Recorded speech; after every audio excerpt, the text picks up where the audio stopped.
اعوذ باللہ من الشیطان الرجیم بسم اللہ الرحمن الرحیم۔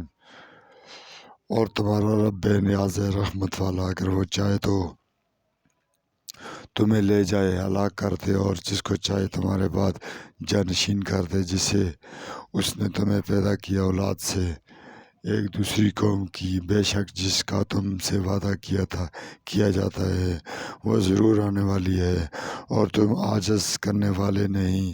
آج صلی اللہ علیہ وسلم فرماتے ہیں، اے میری قوم، تم اپنی جگہ کام کرتے رہو، میں بھی کام کر رہا ہوں، پس تم ان قریب جان لو گے کہ کس کے لیے ہے عاقبت کا گھر۔ بے شک ظالم دو جہان کی کامیابی نہیں پاتے۔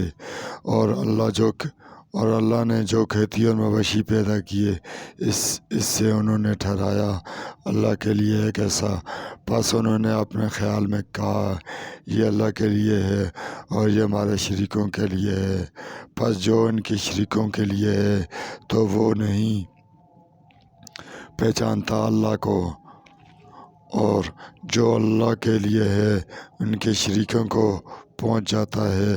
برا ہے جو وہ فیصلہ کرتے ہیں۔